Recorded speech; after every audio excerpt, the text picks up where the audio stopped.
Hello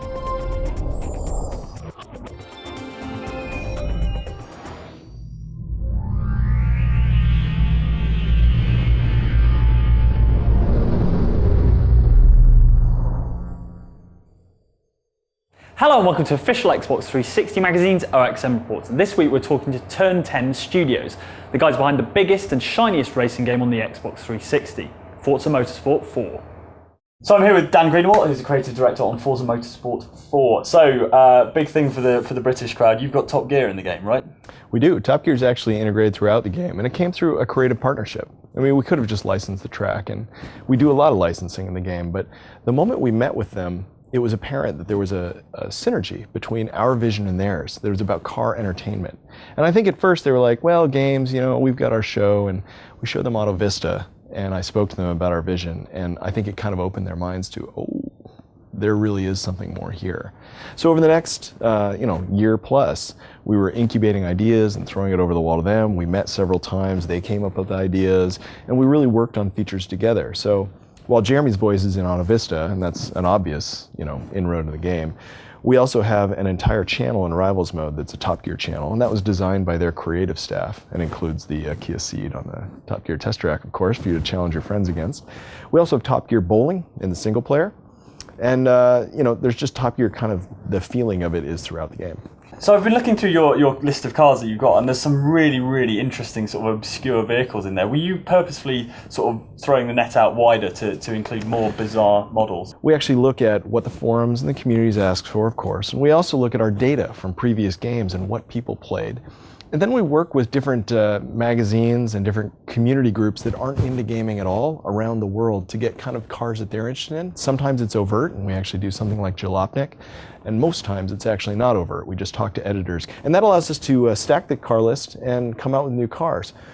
Now the biggest thing is we have hundreds and hundreds of cars, 500 cars, we'll do 10 cars a month with DLC, but it's the diversity. That's what matters. So we often bring up 80 manufacturers, and that's yet another number. But the reason is to illustrate that there are so many cars in the game, so much diversity rather than the numbers. And you can't just go for the top end, you've got to go for people's first love, their first car, right, as well? Absolutely, and that's what actually makes it so hard, is because people's first cars are usually a big compromise. It was not the car they wanted, it was a car their sister handed them down, or maybe their father had sitting in the yard for 6 years. And that means it's a very broad group of cars it could be. So finding that right blend is very, very tricky. You talked a little about your criteria for choosing cars. What's your criteria for choosing a circuit? Because you've added some new circuits to the game. Yeah, so we've added about 20% more circuits into the game. We already had a lot of tracks in the game. There's a lot more now. And it is the same kind of blend. The only difference is we're also looking for tracks that are used heavily in motorsport, and therefore they get a lot of coverage, and therefore a large number of eyeballs, not just in one region, but around the world, are very familiar with from different leagues. So F1, DTM, WTC, you name it. You don't tend to go for the actual championships, but you do have a lot of sort of cars from motorsport championships in the game. Yeah, because for us, the car is the star. So you can be a great race car driver in the game, but the fantasy, the overarching fantasy of the game is not to be a race car driver. It's to be a car lover. And these cars speak to people. So cars that you might see in the DTM and the Nürburgring 24-hour, cars you might see in the Australian V8s. But we're not trying to recreate a niche of what if I wanted to be a pro race car driver in the Australian V8. We're trying to say, well, what if you love the Australian V8 cars and you want to have a good time driving them?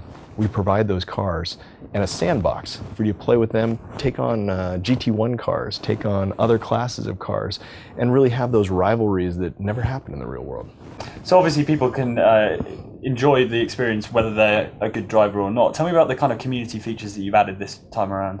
Well, community has always been important to us, so we've added a lot of features. We have 16-player multiplayer, and that's great for the racers, but it's also great for this 50% group that don't race and aren't on our forums. What they do is play cat and mouse and all these schoolyard games.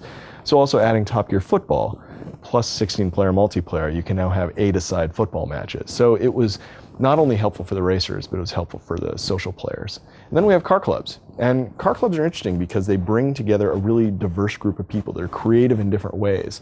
So our painters, who are creative, but also they are the millionaires. They're the ones with the money. So they are almost like your sponsor of your car club because they can buy cars. You've got tuners. The tuners are the ones going to make the drivers faster. And then you have the drivers, and the drivers are the soldiers. They're out there winning the races, getting high on the scoreboards, really elevating the club in general. But the whole thing is about a social club. Maybe they're united around a love of Nissan or BMW, or maybe they're united around just trying to own the scoreboards and they're always arguing about which cars. But either way, that cross-pollination is going to bring out the passion.